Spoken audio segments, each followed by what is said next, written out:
Il est temps de me demander quel est le secret du succès, et je donne toujours la version courte.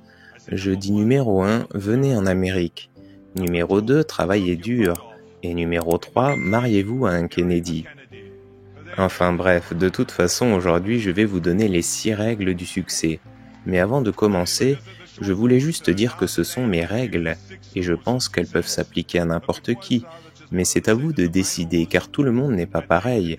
Il y a des gens qui aiment juste se détendre et laisser la vie se dérouler, et d'autres veulent être très intenses, et veulent être les meilleurs et veulent réussir, tout comme moi. J'ai toujours voulu être très intense, j'ai toujours voulu être le meilleur, j'ai toujours pris ma carrière très au sérieux. C'était la même chose quand j'ai commencé le culturisme. Je ne voulais pas juste être un champion de culturisme, je voulais être le meilleur culturiste de tous les temps. Il en était de même dans le cinéma.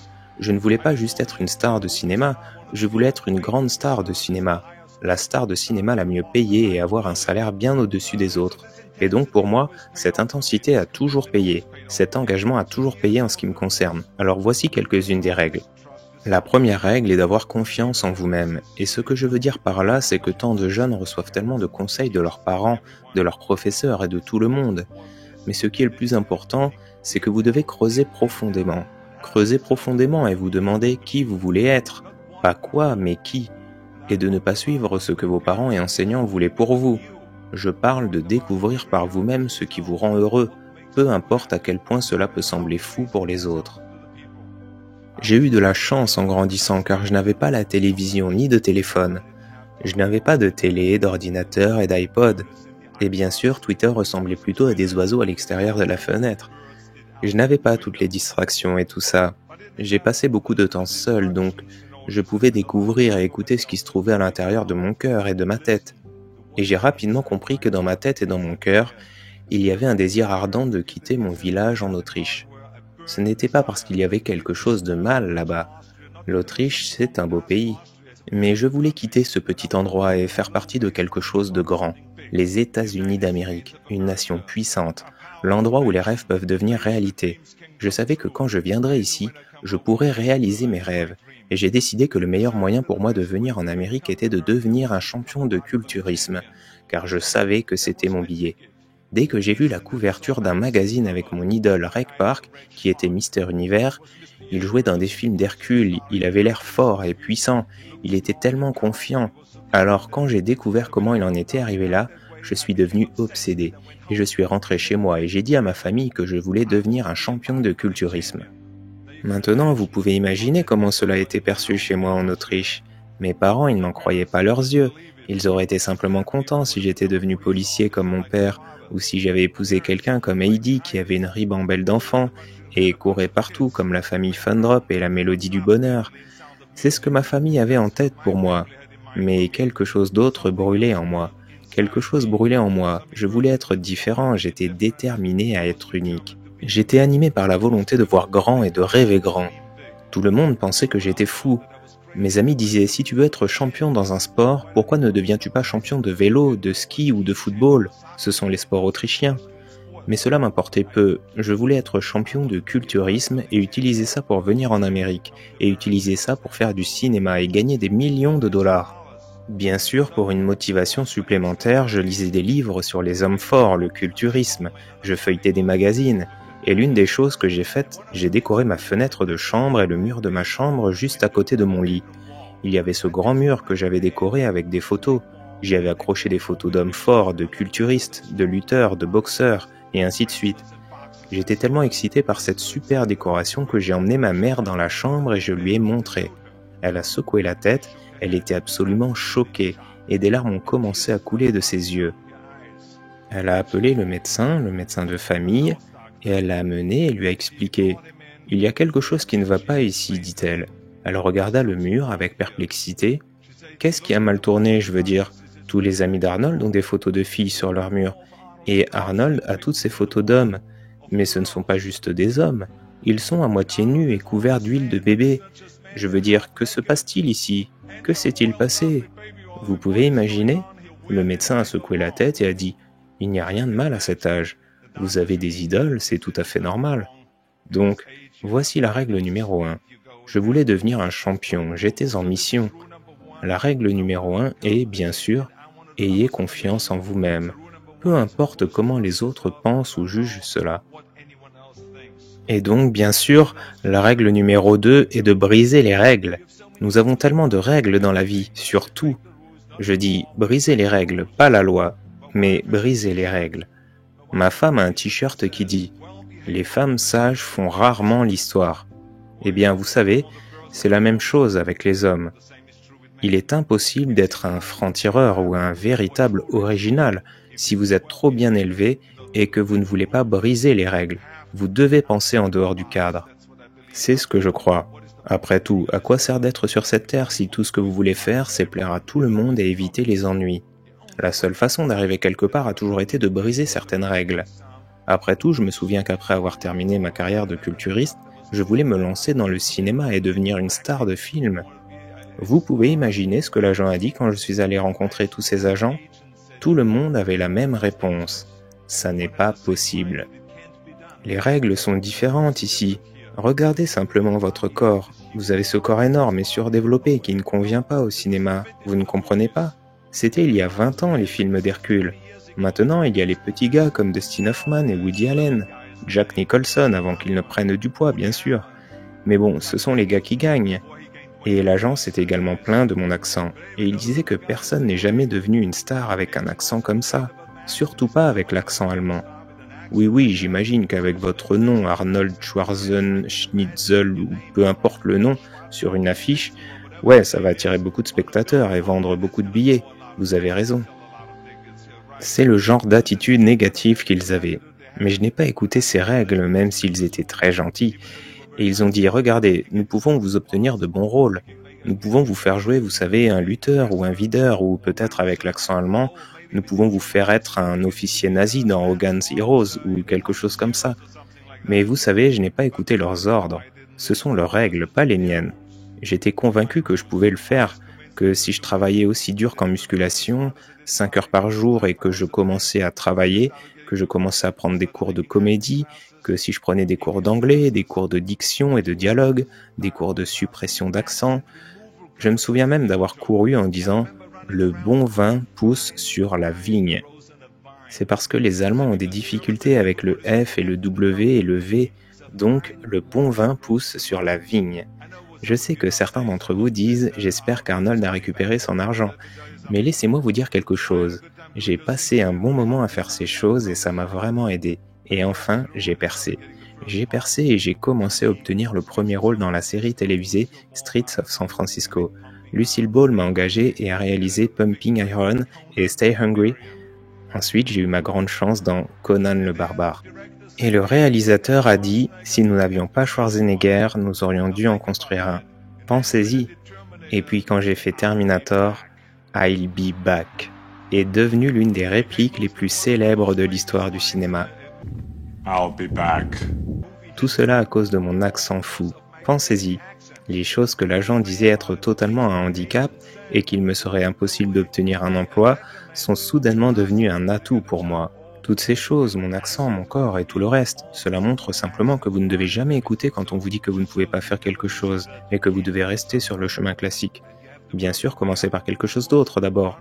Je veux dire, c'était la même chose quand je me suis présenté pour devenir gouverneur. Les mêmes phrases selon lesquelles vous devez suivre le chemin classique, que ça ne peut pas être fait. Et puis bien sûr, je suis devenu gouverneur, et le reste bien sûr appartient à l'histoire.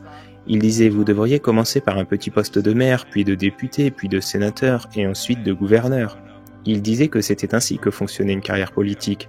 J'ai dit que je ne m'intéressais pas à une carrière politique, je voulais être au service du public, je voulais résoudre les problèmes de la Californie, rassembler les gens et réunir les partis. Donc, comme je l'ai dit, j'ai décidé de me présenter. Je n'ai pas fait attention aux règles et j'ai réussi. Et le reste, c'est de l'histoire. Ce qui m'amène bien sûr à la règle numéro 3. N'ayez pas peur d'échouer. Tout ce que j'ai tenté, j'ai toujours été prêt à échouer. Dans le cinéma, je me souviens des scénarios épiques.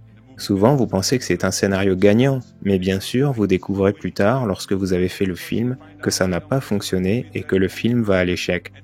Nous avons vu mes films comme Red Sonja, Hercule à New York, Last Action Hero. Ces films sont allés à l'échec. Mais ce n'est pas grave, car en même temps, j'ai fait des films comme Terminator, Conan, True Lies, Predator et Twins qui ont connu un énorme succès. Vous ne pouvez pas toujours gagner, mais n'ayez pas peur de prendre des décisions. Vous ne pouvez pas être paralysé par la peur de l'échec, sinon vous ne percerez jamais. Continuez à persévérer parce que vous croyez en vous-même et en votre vision, et vous savez que c'est la bonne chose à faire et que le succès viendra. Alors n'ayez pas peur d'échouer. Ce qui m'amène à la règle numéro 4, qui est de ne pas écouter les sceptiques. Je vais dire combien de fois avez-vous entendu dire que vous ne pouvez pas faire ceci et que vous ne pouvez pas faire cela et que cela n'a jamais été fait auparavant. Imaginez si Bill Gates avait abandonné lorsque les gens disaient que ça ne pouvait pas être fait. J'entends ça tout le temps. En fait, j'adore quand quelqu'un dit que personne n'a jamais fait ça auparavant, car alors, quand je le fais, ça signifie que je suis le premier à l'avoir fait. Alors, ne faites pas attention aux personnes qui disent que ça ne peut pas être fait. Je me souviens de ma belle-mère, Eunice Kennedy Shriver, quand elle a lancé les Jeux Olympiques spéciaux en 1968. Les gens disaient que ça ne marcherait pas. Les experts, les médecins spécialisés dans les handicaps mentaux et les retards mentaux disaient que ça ne pouvait pas être fait. Vous ne pouvez pas sortir les gens de l'institution. Vous ne pouvez pas les faire participer à des sports, à sauter, à nager et à courir.